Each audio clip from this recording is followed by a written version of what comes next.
Ladies and gentlemen, I'm joined by Mason, the champ, Jones. There he is, 155 champ. Congratulations on winning that, mate. That was a whirlwind of a week, let's say, getting that title belt. But you're not happy with one, which is just greedy, in my opinion, mate. But Adam Proctor, now that fight came about and that caught me off guard. I won't lie, I was surprised. I went, what a minute. And I went, he's a 150, he's a 170 guy. And then I realised that you were going for the vacant title 170. Cage Warriors 116 it is. What made you jump at that? Was that an offer from them or did you ask for that title shot? No, I asked for it. Yeah, I asked for that fight. So I want to make sure I was main event on the on the Trinity. I am main event. Just a little disclaimer there, but no, it was something we'd seen before. So after this fight, we was joking afterwards, and they were like, "Oh, you'll be going for the 170 belt next." And we were all like, "No, like there's no chance of going up. I'm happy with the 155. Like the cut's good. It's hard, but I make it decently, and I feel good." And then when the COVID all started to get really bad, and everything started closing down. And then obviously we seen how hard it would be to get a European opponent in. We was like, well, we don't know who we're going to get. So we was waiting and waiting and we hadn't heard anything. And it was like, well, who are they going to give me? So I knew it was going to be a European. So I didn't really know who it was going to be. So it was just waiting game and you're waiting. And then Reese McGee got signed. And I'm decent friends with Reese. Obviously we had that sort of thing where we spoke a little bit, but we was cagey with each other because we both know we was going to fight. And like, he is very good. So when he got signed, I already knew he was meant to be fighting Adam. One, I sorted out sparring to go up and train with him after he signed the UFC. And two, I messaged Graham and asked to fight Adam Proctor for the welterweight title because I knew Adam had that shot. And I messaged Ian Dean as well, the matchmaker and the general manager, obviously to make sure that they knew I was interested. And then I went up and a few days before I went up to spar with Reese, they come back to me and said, look, congratulations, you've got the fight for the 170 belt as well. You pull this off. You're the second person to do it since Conor McGregor and the third person to do it, the first Welsh person to do it, and the first person ever to do it at 155 and 170. And basically you pull this off, you'll be in the UFC. So it's a bit appetizing, a little bit appetizing then. Now, Adam's a good fighter as well. You know, he's a solid welterweight prospect in the UK. And he's lost, though. He's got an L to someone who you know as well. So have you had a little chat with Khalid? So after I asked for the fight, I rang Aaron up. And I said, look, I've asked to fight Adam Proctor for the 170 belt. And he went, oh. And he went, look. I was like, look, I want to do it. But I've trained you all the way through. I'm not going to be a dick. So are you okay with me doing it? Because I'm sort of stepping on your toes. You happy? Look, mate, he said, I'm coming off a loss. He said, I'm going to beat whoever they give me next. And then I'll be looking towards it. I said, I'm happy if you're happy. And he said, yeah, go. And then obviously, if you've noticed his Twitter and his Instagram, he's really been pushing for this belt. So after I win this belt, I think he's going to be calling for it. And after he gets that fight, so then obviously that'll be between Graham and Aaron to sort out what they want to do with it. At the minute, it's going to be my belt, but I'm hoping to be gone after this fight. So it all depends on what UFC does. After this, I'll be looking at defending the lightweight belt if I don't sign straight away. And then obviously they can decide what they want me to do with the welterweight strap. But Aaron's got his eyes set on it as well, and we're both in agreement that he's going to do the right thing and I'm going to do my thing. And to be honest, like we've still been training this camp. Aaron's awesome. He's such a legend when it comes to it. And he was the first person I told that my family that I was fighting for the welterweight strap. And he's been nothing but supportive. And he knows like we can do it mutually without sort of stepping on each other's toes. And I think after I win this belt, the next challenge for that belt is going to be Aaron. Well, it's interesting as well because let's say you go here, you face Adam, you get that W as well. UFC are moving to Fight Island, and as we've seen with these Fight Island cards, guys and girls that get pulled out, they usually tend to go towards or gravitate towards the kind of European direction for replacements. So would that be something in your mind where you think to yourself, I'll keep myself in fit, I'll keep myself in shape, I might get myself down close to 150, not cut down 155, but be close enough so I could do a short cut if needed. So I'm cutting weight for 155 at the moment. So Yes. all it basically means is I'm cutting towards 155 to fight at 170 because that's how I cut weight. Like we spoke about this, I'm not going to do the McGregor thing where you try and pump up and get big and gas. Like to beat Adam is, I'm not going to beat him by being the bigger guy or the stronger guy. I'm going to beat him by being the fitter, by being the faster, and just by hitting as hard as I do. So I've been cutting towards 155. I'm floating between anywhere between 88, 82. I float between. So by the time I start picking right, but the same cut I do at 70. So I'm going to be doing the same sort of cut I do. I just won't have to cut as much water, to be honest. But I doubt I'll cut any. By the time I empty the stomach and you start sort of water loading and stuff, I should be about right. And then obviously, as long as when I beat Adam, I'll be looking at Fight Island definitely. That tax-free. Wonderful island over there. I definitely be looking at. Do you know what I mean? But I'm not overlooking at Adam. Adam Proctor's 12-1. Yeah. He's a dangerous guy. He's on a 7-fight win streak, I think. 6 or 7 fights since he lost to Aaron. He's a very good grappler. He's got a strong double leg. He's 6'2", and like people is like the only thing I don't get is all I sort of heard from them is he's going to be too big for me, and that mentality is not right. I spar with Jamie Cox. Jamie Cox, a world-renowned boxer. He sits at about 85, 90 kilos. I old well with him. I was training with Max Griffin out in Team Alpha Male. He's a world-renowned UFC fighter who fights at welterweight. He's big. With him, he's a big guy. Like this is the thing. Like I'm dangerous, and I'm used to training with bigger guys. So the weight difference is not going to be a big thing. Like I'm a better striker than Adam. My hips are lower, so it's going to be harder for him to take me down. I've got a really good rest and defense, and I'm dangerous everywhere. Like just because you get me down doesn't mean you'll keep me down. And there's nothing to stop me taking you down and keeping you down. There's nothing to stop me getting on your back, and there's nothing to stop me choking you to sleep. So like this is the hardest test of my career, as it should be. Yeah. The biggest fight in my career, as it should be, and this is going to stamp my ticket, cement my legacy. This is everything. This is my everything fight, and I've given this camp 110%. It's been my best camp to date, and I'm a very, very dangerous person at the moment. So I just can't. All I'm going to say is watch, wait, and just sit back, enjoy yourself, because I'm just going to put on a performance of the year. Now, obviously, before this fight came about, you were not sure about who you were going to fight at 155. With COVID, obviously, it's still a repercussion. It's still going around the world. It's still affecting people. Did you get any benefits, or what did you take out of COVID? Obviously, the restrictions that you had in life. You obviously maybe had to spend a bit more time at home, or you maybe had to look. You got a chance to, of course, just in case someone's listening to this, you would have to stay at home. But because with the time you had free, and maybe kind of, I want to say thought time, you had time to think about stuff. Did it give you time to look at things differently? Maybe the fight game. Did you look at your own game? Did you maybe kind of critique yourself? Did you have people to come and help you with that? Come on, John. Do you not know who I am? I've been hypercritical of myself since my first performance. Before that, since I was 15, I've been hypercritical of my performances. We do breakdowns, we do analysis, and I'm always looking to improve. Everything is 1% improvements. My cardio is always getting better. My kicking's always getting better. This fight, to be honest, we had 2 weeks off with the COVID, and then a lot of my coaches were sort of AFK.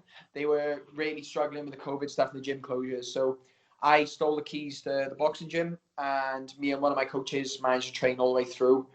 He was sort of in isolation with his girlfriend, and they had no one. They was not visiting anyone who was at risk.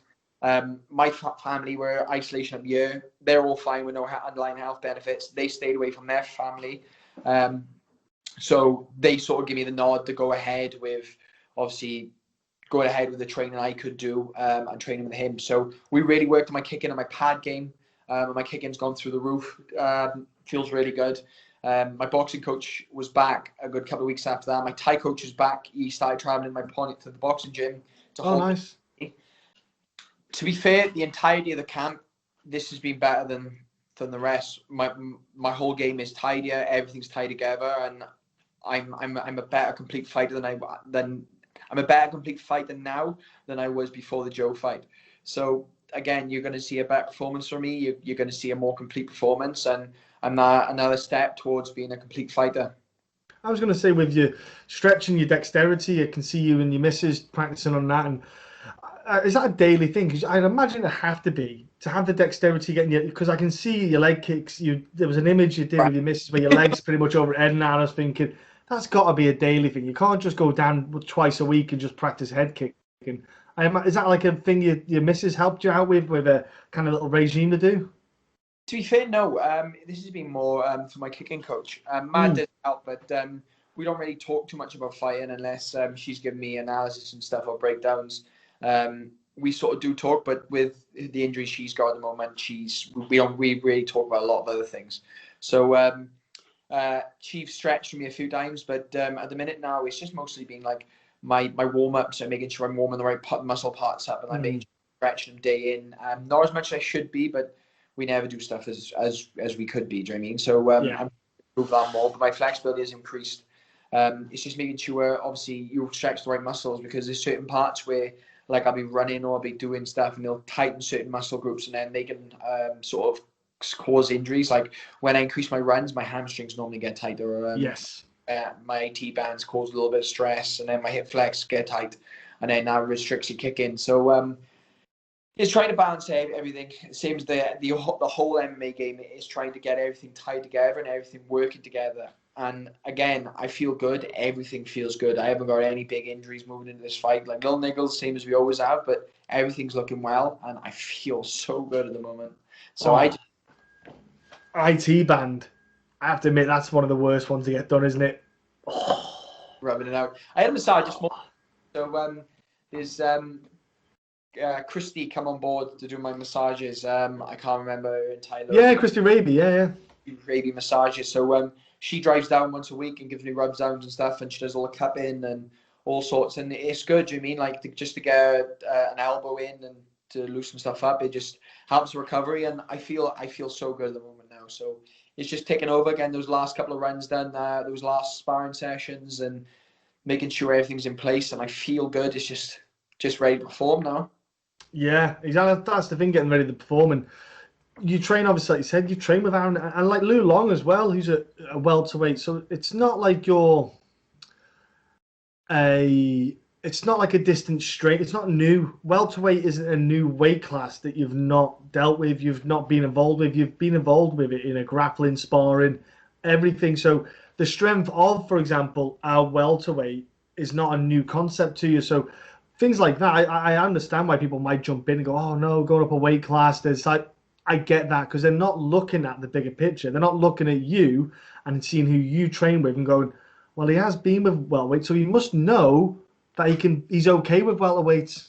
And don't get me wrong, like I'm not underappreciating or underrating Adam. Sorry, I know how dangerous Adam is. Like he's 12-1 for a reason, and his style is very good. But I think my style fits his sort of as a counterpoint very well. Like I'm a very good bane towards Adam's style. Like aggressive with my striking, and I'm good with putting combos together. Where he's quite stiff and he throws single combos. He shoots a nice double, but it's after he pressures forwards. I always go on the front foot. He's good at controlling space. I'm good at controlling space and dealing with people who control space well. He's strong, especially when he gets a binder on the double legs. My hips are low. He's 6'2" and stands upright. I'm 5'10", but I sit low anyway. My hips are going to be so much lower than his, and he's going to have to try and get under my hips. Not saying that he won't take me down. I think he'll take me down. I really, like, I'm prepared for him to take me down. That's what we prepared for. Like, I'm not going in there being like, look, he's not going to take me down. I'm too big. I'm too strong. Like, he's going to get me down. Within those 5 rounds, he's going to get me down at least once. But whether he does anything with it or whether he actually uses it to win a round is another thing, because I'm very hard to keep down. I'm very good at escaping. I'm very good at turning the situation around. So we'll see. Do you know what I mean? Like, I'm prepared for wherever this fight's going to go, and I'm prepared for everything Adam can bring. I'm prepared for him to come out orthodox, southpaw. I'm prepared for him to do anything. Whereas I think he's not going to be prepared for what I bring. He's not going to be prepared for the power I bring, the speed, and the work rate I push. And I'm just going to hurt him and hurt him and hurt him and break him. Yeah, and I have to admit, though, you must feel there's a bit of eyes on the Welsh scene of MMA because, mate, Corey got in there with the Dana White series. You know, you must have, as, you know, fellow kind of Welsh Hart must have been buzzing for it. But seeing that, you must think, right, they must be paying a little bit more attention because we're just creeping in there. We're just knocking up the numbers. It's quite exciting. For me, UFC is inevitable. Like I've said this before. Like if I wanted to, I could have fought on the Contender before now. Ways I could have gone around it. I know I definitely could have got on there. Like I'm quite in with Uriah, same as Cody was, and Graham's good. Like this, if I wanted to, I could have fought on the Contender. I'm happy the way my route's going, and I'm happy the way the pace I'm fighting at. And like I've had a few people message to say like, look, why are you taking this fight? This is a risky fight with little return for you. And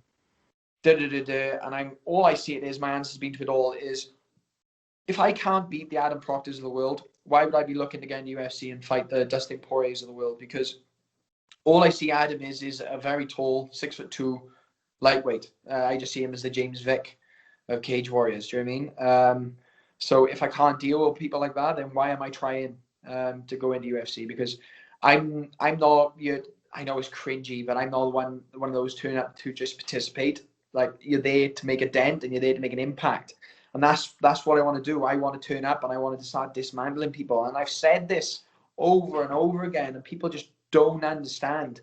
I am going to destroy any single person they put in front of me. It doesn't matter what weight. It doesn't matter where they're from. It doesn't matter what they're good at. I'm clever. I'm fast. I'm dangerous. I hit hard. I take well. I'm endurable. I'm a black belt in kickboxing, BJJ, judo. I am as close as you're going to find to a complete package, and I get better every single day. So find someone who can counter me, please, because the better opposition you give me, the better version of me you'll see, and the better version of me you'll end up after it. And this is the best version of me so far. There's no excuses moving into this fight. The best man is going to win on the night, and that's going to be me. I was about to say, the thing is, you take evolving seriously. Like you said, you went over to the stateside just to work. You get to work with guys on a different kind of skill set, which really challenges you. Because, like you say, and you've shown in the Joe fight that you're cracking hard. Obviously prior fights as well, you showed some great skill sets, but you've not, like we've spoke many times now, and you've not lied in what you've said. Like, and I'm not saying I doubt anyone I speak to. Obviously, every fighter comes in, I speak to, and they tell me what they're going to do. But like I said, we've spoke over a few fights now, and you've not pulled back, you've not held back. And the thing is, I find that your trajectory, like you say, it's a comfortable trajectory, because a lot of guys, like you say, sometimes if they get a little chance to get in there quick, they get in quick to the UFC, and you think, well, I still think your game needs a bit rounding off, so that when you're in there, you're not going out quick. You're in there and you're staying. You can build yourself up there. Some guys do. I understand why some people want to do it. They want the name, they want the branding, they want the kind of eyes on them. But sometimes you've got to look at it as a long-term game. You say, if you can just round your skill set off, then you get in there, you're staying, and you're making, like you say, you're making a dent. That's what you want to be doing. After the Desme fight, I was good enough to make it. I thought, look, everything's come together well. I feel good. And I remember after the Desme fight, Ian Dean was like, look, you're not ready yet. Give me the Desme fight. Give me the Mankivi fight. And Mankivi finish. And I made an absolute palaver out of that. Do you know what I mean? Like, that should have been over and done with, ticked off and finished. And I took him to a decision. And that was another one of those fights that really set and really made me rebuild. And look at the Joe fight. Look at the way I went in there, the game plan. Look at the shots I took. I come out of there with a mark on my face. Everything was perfect. The game plan was perfect. It all worked together well. And this Adam fight is going to be the toughest fight in my career. So I'm going to go in there and I'm going to win. And I'm going to do everything possible to win. I'm looking forward to it. I am going to put on a fight-winning performance, just because the way to beat Adam is to put it on him. And you are going to see an exciting award-winning performance. And it's going to be the most exciting fight of Adam Proctor's you've ever seen. It's going to be excellent. I love the matchup. And obviously, like I say, when it got announced, I was all for it, because I think you've got two talented fighters. They're going to put on both of them are stylistically, that's the thing you said, they are stylistically different, and that's what makes it so encouraging. You're not getting two guys who do the same style. They're not getting two guys who do the same kind of fighting. And I'm looking forward to it. I know everyone else on social media was going over the moon about it as well. Brad Wharton, obviously unbelievable, as you can imagine, as always with him. But it's a great matchup, and I love it. I've seen obviously you got your bit of clobber on your branding, which is, folks at home can jump on and check it out. Hang on, let me put the belt down because that's too heavy anyway. Get it in.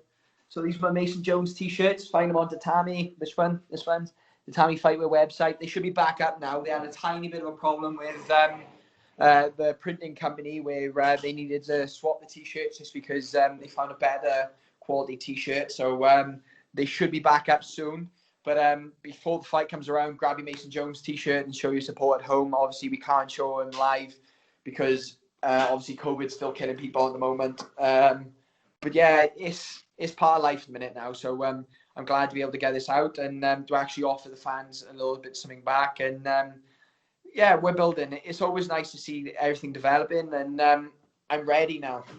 This Adam fight is going to show that I'm ready for UFC, and this is my last fight in Cage Warriors. I'm sure of that, and this is going to be my best fight. This is going to show that I'm ready to take the training wheels off and that I'm ready for UFC. This is everything I can promise you, and I'm going to go out there and I'm ready. I'm ready. I'm more than ready. That's all I'm going to say over and over again. Just please. Hurry up. I want to get in there, and I'm just going to take Adam's teeth out of his head. Oh, mate, honestly, it's going to be fantastic. Like you say before, you've got your brand in there, but any other sponsors or any other stuff that you need to put out there for people at home, maybe look into to help out? Yeah, definitely. So that we can do this. Shout out to P&P Builders, SD Sealants, and CCS Scaffolding. So they're my three main sponsors. They help more than anything else. Like, they literally fund my day in, day out so that I get to train day in, day out. Then we have obviously Tatami Fightwear. They're always, I always wear one of their t-shirts. I'm always in their kit. We got Candor Talent. They're another big sponsors of mine. ProGlean, Isolate. God, what am I forgetting? I should have written the rest of them down. There's a couple more on my banner. Obviously, Christy, the masseuse. We've also Christy met. Ray, yeah, KR Sports Massage, I think it's called. Sports Massage, yeah. Yeah, I know Christy, so yeah. Like she was a ring girl for me in my first pro fight, mate. Was she? That's yeah. She was ring girl. Yeah. So yeah, I wish them all the best. But yeah, I think that's mainly it. I forgot one or two on my banner, but that's okay. But yeah, it's just supporting goes a long way. Do you know what I mean? Like I'm pumping it all out on my Instagram at the moment and making sure that there's loads of content for everyone to see. And we're in the process of sorting a YouTube channel and stuff. So everything's sort of planned in, everything's in the ground now. It's just breaking through this one obstacle, this massive obstacle, this mountain of Adam Proctor, and I just need to get through him, and then my life is laid out and ready to explode. So biggest fight, biggest test, biggest opportunity for me, and I really can't wait. I can't wait for the YouTube channel to come out. I'll make sure I subscribe, and I'll shout out to some folk as well, Mason. Ladies and gentlemen, there you go. The champ is here to make himself a champ in a champ training camp. Mason the Dragon Jones. Hey, these belts, they're that heavy. I keep having one on my shoulder, and people don't realize how heavy they are. Shocker, isn't it? Wait till I got two. I'm gonna be dead. I'll have to get somebody to hold me up. You look like Mr. T. Put them around your neck. They literally weigh about 4 or 5 kilos, and like it doesn't sound like much, but when it's hanging on your arm, it's quite a lot. And they always, like, when we seen them, I thought it's like going to be like quite light, quite plasticky, and they're really heavy. Yeah. So the Merkel one was as well. You'll understand. Yeah. Oh, it's horrible. I hated wearing it after a while. I went, nah, I'm all right, I'm putting it away. People used to say, where is it? When it's at home, I can't be always carrying it. Because it was gold. It was gold plated, so it was worth like £4,000. I used to carry it, and I was like, I can't. I'm sick of it. I'm bored of it now. Put it away. I wanted me little. I had an amateur title that was super light. I was like, I'll have that one. I prefer that one. But look, honestly, amazing. Have a great time finishing camp off. Enjoy your fight. I'll be tuning in. 3 days of fights. Gosh, it's going to be insane. And mate, thanks very much for your time. Thank you so much. Speak to you soon. Thank you.